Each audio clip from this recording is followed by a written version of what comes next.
Baik teman-teman, masuk ke bagian 4 fundamental FA Crypto. Bagi teman-teman yang sudah berinvestasi pada aset seperti saham, pasti sudah familiar dengan salah satu teknis analisa ini.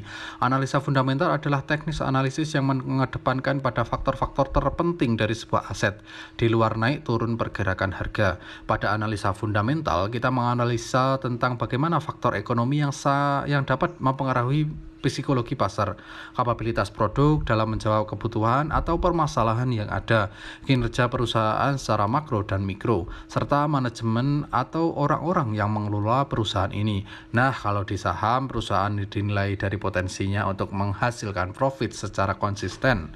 Perusahaan-perusahaan yang mampu bertahan di pasar merupakan perusahaan-perusahaan yang mampu beradaptasi dan memiliki keunggulan lebih dibandingkan kompetitor mereka.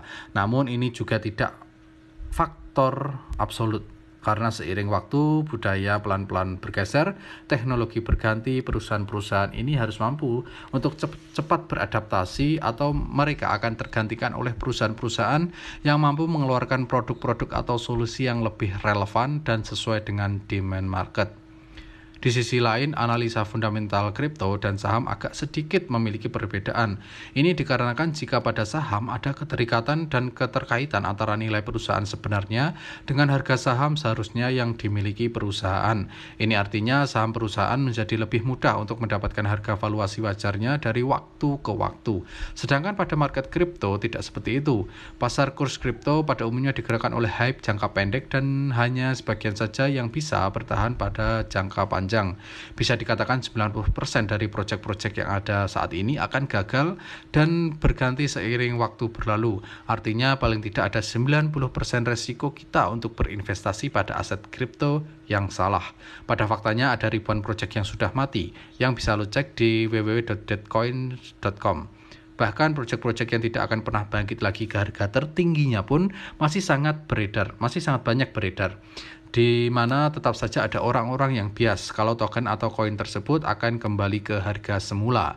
Maka dari itu, pengetahuan fundamental kripto sangat amat diperlukan untuk mengestimasikan proyek-proyek apa yang bisa kita beli, tradingkan atau investasikan untuk jangka yang cukup panjang.